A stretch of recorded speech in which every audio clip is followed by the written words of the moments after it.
Hey guys, Monique Leslie, Misfit Crafter from Misfit Crafter Studio, Misfit Crafter Menagerie Shop, or misfitcrafterstudio.com and Misfit Crafter Menagerie Shop. But today I'm going to show you how to make a gel plate. So this is a plate where you can put paint on it and all that good stuff. I've been promising this video for a really long time. And I finally got to make it. Now, a couple little things about what you're going to see in the video, what the result was. This is a nice firm jelly plate. It came out great. But I'm going to tell you ahead of time what happened and why mine's a little bit cut up and how to avoid that right now. You're also going to get the same tip at the end of the video. But basically, everything that I tell you in the video is perfect. Instructions are perfect. The big difference that I did was I had a lot of pausing in between off camera that caused mine to get quite a bit more bubbles. You can see some bubbles in there, which is not a big deal because you're going to be using the opposite side. The bubbles all float to the top. You'll be using the opposite side anyway. But basically just take it slow. Particularly you're stirring, putting it in and out of the microwave, as you're going to see in the next few the next few segment portions. The full instructions are also below. That you can grab so that you have that by the side, the instructions, recipe, ingredients, all of that. 3 simple things. But next up, we're going to go ahead and go through the supplies you're going to need. The biggest thing, just make sure you have some space and good sized bowls. That's about it. And you should be pretty good to go. But again, watch it. Everything that I tell you in the video is perfect. Just don't pause like I did in between off camera and you'll come out fine. Other than that, these things are actually perfect. Just a little more bubbles than I wanted on this batch. We'll have another batch later. But go ahead and watch the video and I'll catch you at the end again. Bye. All right, so some of the things you're going to need. You're going to need some Knox gelatin or some sort of gelatin. It's the easiest one. They come in little packets. You can either get a big box like this. It's 32 envelopes. I think it's a total of 8 ounces in this envelopes. With all the envelopes, each envelope in this particular box is 0.25 ounces per envelope. And then you're going to need some vegetable glycerin, a couple of containers is a good idea, a measuring cup, and then just a glass container that you can put in the microwave and heat up. A scale if you're going to need to measure out anything. I'm going to need to measure it out because unfortunately my envelopes were not sealed properly. So I don't know how much actual gelatin got lost out of the envelopes because a bunch fell out. You're also going to need a container to pour your mix in so that to set your gel plate, and this is where you're going to want to store it as well. I found this one was really good from that store right there, and it's an A5, so it's a little smaller than I wanted, but it was this biggest one that I could find that was flat. You're going to want one that is completely flat if possible without any kind of marks, because basically if you have something in it, it's going to be on every single print that you do. For me, I know I'm going to have this little dimple because there's a little dimple on both sides, unfortunately. So I will have a little dimple, not a big deal. I can always, once I find another container, I will do that. I did a long time ago originally have a really good container that was completely flat, had a lid and everything, but couldn't find another one. But again, you want one that has a lid, clean it really good with alcohol or whatever when you first do it. So because some people have had a problem where they end up with mold, I did not. The recipe I used did not have any mold to it or anything like that, which is great. After adjusting it, still no mold, never had a problem, never had any smells from it. Now, I will tell you, I did scent it. I remember my original, I put a tiny bit of like a mint scent or something to it because Knox gelatin does not smell pretty. So if you want to do that, put like a drop of like an essential oil. You don't want more than like a drop because if you put too much, you're going to change the structure of the gelatin. So your gel plate's going to not be the same. So if you want to put like maybe a drop or 2 of like mint or something very light, nothing too crazy, you'll be fine. The other thing you're going to want is the recipe. If you go to my website, there will be a recipe, a PDF that you can get over on Misfit Crafter Studio. That'll be linked below as well. So let's go ahead and get started with just pouring out our ingredients. Like I said, I'm going to have to measure them out because if not, I'm going to end up not with the right amount. Plus, all you need is a microwave. You can do this on the stove, but honestly, much easier in the microwave. It's 30-minute increments of maybe a minute and a half to 2 minutes, if that. All right, let's get started. All right, so the first thing I'm going to do is measure out my Knox gelatin because, like I said, my packets were open. So I have this scale that I got on Amazon. I'll link that below as well, but it seems pretty good so far. What I am going to go on to is the dry ounce measurement right here, if you can see that. Make sure it's saying, oh, you can't even see it on there. Make sure it says ounces and not fluid ounces if you're going to measure out this. Make sure you tear it out, which basically just means that you're narrowing it out to 0 by pressing this with whatever container you happen to put on it. So I'm going to put the container on it. If it has anything on it, you just hit tear and it zeroes it out with the container so we can measure it really well. All right, let's go ahead and get you guys zoomed out so you can see this. I'm not gonna lie, it's probably gonna make a little bit of a mess, but it is approximately about 5 packets of the Knox gelatin that are 0.25 each. So let's go ahead and pour those in. I usually just do this.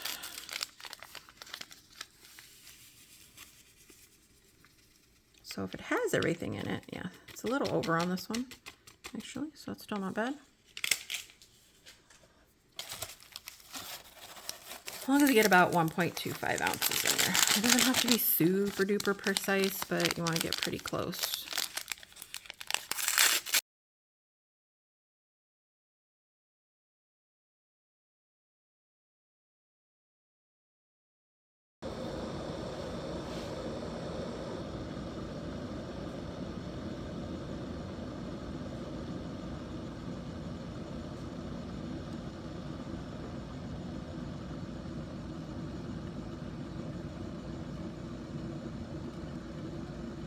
Okay, so this is boiling. It's a tea kettle. I had to wash it first, so it took me a minute in between, but it doesn't still take that long. We're at about 3 minutes now. But you don't have to have it boiling. Just the hotter you can get it, the better. Perfect. But I think we can stop. Yeah, basically just shut this off. So again, we are going to need our Knox gelatin, which I had to move it into a bigger bowl, as you can see. So let's get you over here. All right, you should be able to see the whole setup now. Okay, so we had to get a bigger bowl so that we could fit all the Knox gelatin, the water, and everything else. Because you're going to need 2/3 cups of water to start off with.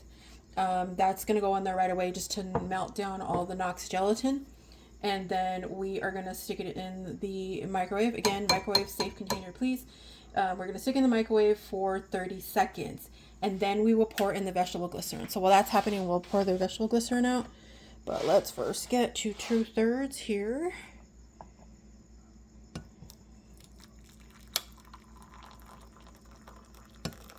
All right, we are at the 2/3 mark.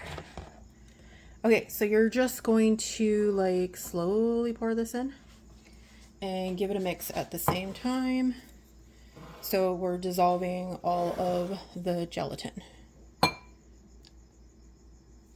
Like I said, it doesn't smell pretty.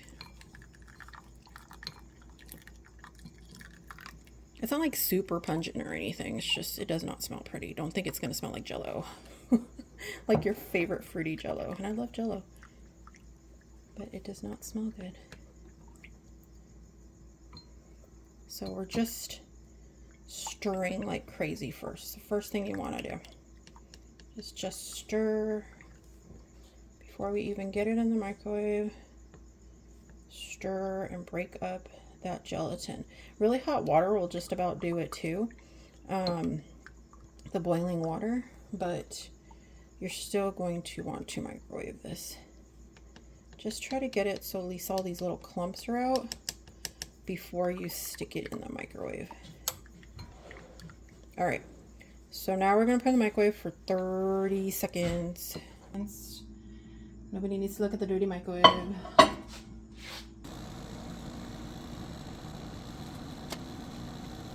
All right, so as soon as you take it out of the microwave, just stir and pop those little clumps if you see some clumps. You may have to put it back in another 30 seconds, But the first 30 seconds usually will get most of these clumps out. Just go ahead and keep stirring until you don't see any more clumps. Looks pretty dissolved. You're not seeing any granules. Just give it a good mix. We're going to put it back in again after we add some glycerin. And looking pretty good. Most of it's mostly some bubbles that I'm seeing. We're going to go ahead and measure out that glycerin so we can put it back in. Seeing a couple little clumpies. I'll pull out some of the clumps that were like just stuck in there.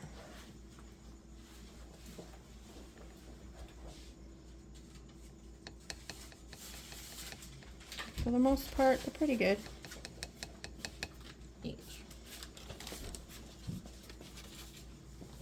Alright, I'm just pulling out a couple of the extra big clumps that are in there. I don't want to break down. Remember, we did have a few extra ounces in there, so it's okay.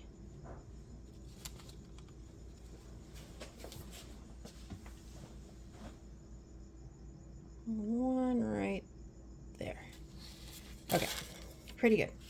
All right, so now we're going to go ahead and measure out the vegetable glycerin. We are going to need 6 ounces of vegetable glycerin. So we have our... So let's go ahead and pour in our 6 ounces. Be careful not to touch it so you're not messing with the weight.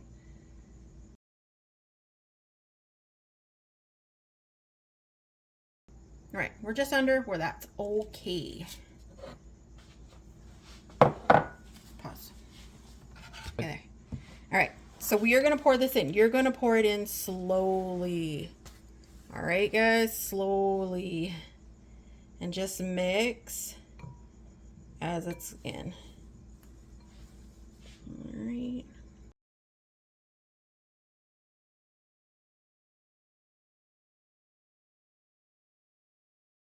All right, so after you've poured, you just pour and stir and pour and stir and pour and stir. Every time you pour and stir, that works out good. You just want to keep stirring so that it looks like you don't have like 2 different colors. It'll look almost like you have oil and water. So you want it to look all like oil basically after. Then you're going to go ahead and put it back in the microwave again for 30 seconds. And then you're going to stir.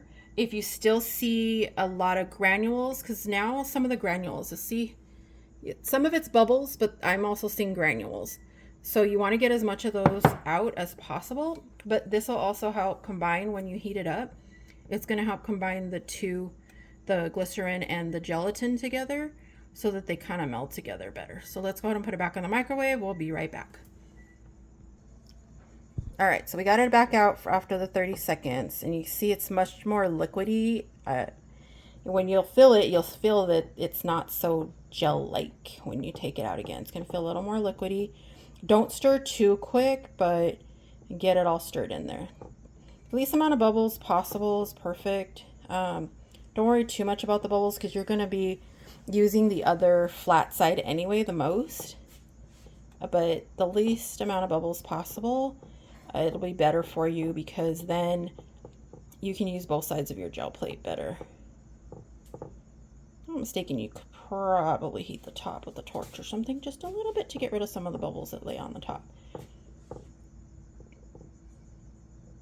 The last time I did it wasn't too bad. I don't think I'm going to run this back through the microwave again. This is looking pretty good. Everything I'm seeing now is just bubbles. But if you need to, go ahead and microwave for another 30 seconds if you need to. If not, then you're good to pour. That's basically it. If it's too thick, you can go ahead and add 2 more tablespoons of water. But this is looking pretty good. I don't think this is too thick. And usually you'll be able to tell because it doesn't feel liquidy. It still feels like really like you're going through gelatin. This seems pretty good. So we're going to go ahead and pour this, but we got to make sure that you prep your container. Make sure that you clean it out with some alcohol or something to make sure you get everything out of it so that way it's prepped to put it in. This way you avoid getting mold or anything. Wash your hands really good, all of that, and that'll help you. So let's go ahead and grab our container. All right, so now that we've got it out of the microwave, you can see that now it's becoming much clearer. I've let it sit for maybe about a minute or two only, but you can see all the bubbles are in there. It's okay if there's bubbles in between. You just want to let some of them kind of settle out a little bit, as much as possible, but it's not a big deal. As long as you don't have too many on the surface, you'll be okay. And because most of the bubbles are going to rise to the top while it's settling anyway and setting up in your container, you won't have to worry because you're going to be using the other side for the most part anyway. But if you want some texture, use the other side with the bubbles. I'm just giving it a little stir just to make sure it's still good, scraping the edges really good. Now remember, I'm not an expert at making these. This is just my version. We're going to put this aside for a second. It's all going to depend on how hot your water was in the beginning, measurements that you put out, how fast you stirred, all that good stuff. But really, it's not that hard either. So don't worry if it doesn't come out completely 100% the way you wanted it to. But while we let that settle just for a bit, you don't want to have it settle too long. So really, I probably should have cleaned this a little earlier, but it's not too big of a deal. Just taking off my sticker. I don't like stickers.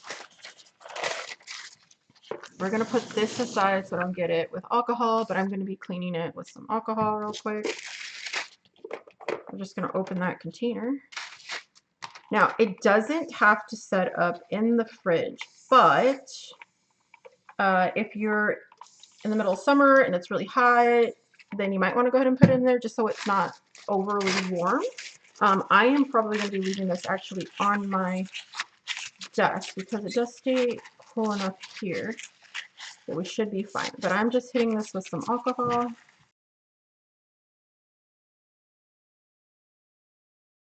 Pretty good amount. All right, so that's nice and clean. We should be ready to pour. So you're gonna want to put it on the bottom end so you can close your lid. Like I said, I believe I made, this is a recipe for a much larger version with a pretty good thickness. So this will be enough for like an 8.5 by 11. I believe it came out to be about a 9 by 12 size with like maybe a 3/4 to half an inch thickness. So this will make a thicker one, which I actually prefer it to be a bit thicker.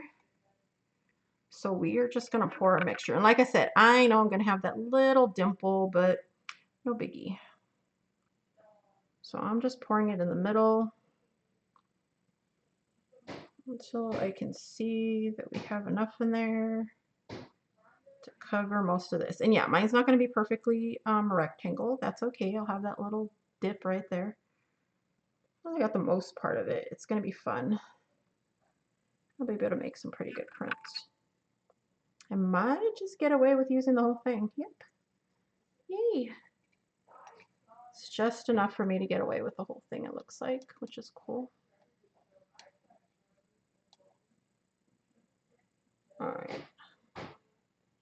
So there you go. You can see all the gelatin. I believe also what I ended up doing on the last one was I put a teensy drop of in my mixture. I had put like a really teensy drop of food coloring in mine, which they said that's okay too. I had put like maybe a drop or two of food coloring in mine.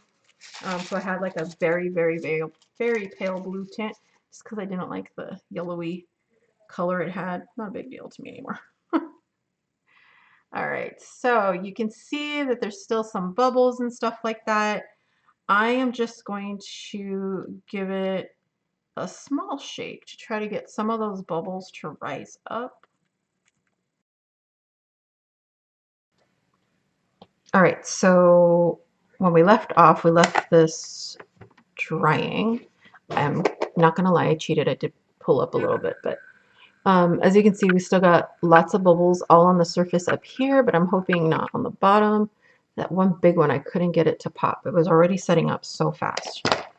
But you can see, I'm just kind of edging it out. But you can see it's not delicate, which is great. That's the first thing I check for. It's a good thickness. It's squishy and pliable. And here is our jelly plate. It's nice and clear. This side doesn't appear to really have any bubbles. It looks like most of them ended up at the top the way I was hoping. All right, guys, so the moment we've been waiting for. So I have a few tips because what you're going to see is the next day and after I had undid the, what you just watched right now of me pulling the gel plate out. So a couple of tips when I was editing everything. One thing that I did that you're not going to end up doing because you're probably not going to be filming while you're making this gel plate is that I did a lot of pausing in between, which caused more bubbles for me. When you're mixing, if you're mixing carefully, not too quickly, you're going to see, you'll have seen some speed ups during this video. But if you mix it carefully, slowly, you won't get as many bubbles as I did. But again, if you get some bubbles, it's not a big deal because you're going to be using the opposite side anyway. But if you want to be able to use both sides pretty well, more stirring slowly to get the least amount of bubbles possible, pouring into your mold right away, giving it some taps and all that will help relieve that. I did a lot of pausing in between to be able to video this. So mine kept setting up, and so the bubbles started drying out faster than I could keep up with them because I kept pausing in between. So just know that. That's the reason that mine came out the way they did. I will say definitely leave it for the overnight. It feels way better the next day, but mine ended up having to get cut down because one of my major bubbles, when I picked it up on where there was like a big bubble, it ripped a little. So I just ended up cutting it into smaller sizes. So you can see this is the smaller one, but this is way firmer than when I originally had unmolded it from here. It's way firmer and it feels just more jelly plate like now. But I was able to get a nice big square piece out of it, which was nice. Because these are going to be my smaller ones anyway. It's what I wanted this particular container for. What's nice is in this container, I can't actually stack them too high. And then I have a few more smaller ones that came out of it that I'm going to keep. Even this little bar. There was some other pieces that I threw away, but for the most part, I was able to keep these. So this will be my container for my small bit. So I am going to make another one. But otherwise it came out perfect. But that's the only other tip that I can give you is the difference of what I did. Everything I'm telling you during the video, follow it exactly. What I did was too many pauses in between for mine, and that caused me to have more bubbles. But other than that, it's pretty great. So look for the next video. The next video, we're going to be playing with all of the gel plates that I make. That should be out. I will be playing with those on Wednesday. So today is Tuesday that I'm actually recording this, and I'll be posting, this will be posted today as well. But we'll be playing with it on Wednesday night so we can see exactly how it all worked out, and you can see how it works with the paint on it and that. So watch for part 2 of us actually using the gel plates and making some pretty prints and things like that. And I'll probably have another gel plate that I'm going to make tonight as well that I'll show you what that one turns out when I'm not filming it instead. But I hope you liked it. Don't forget, you can grab the recipe down below. It's going to be on my website. It's going to ask you to sign up for a free membership. No biggie. If you want emails, you don't want emails, just make sure you check or uncheck that. But it does give you, you do have to access the free membership to get the recipe for this, which just gives you access to all the other freebies on my website, all the groups and things like that. So hope you liked it. Don't forget to give a thumbs up, like, and subscribe. I will see you next time.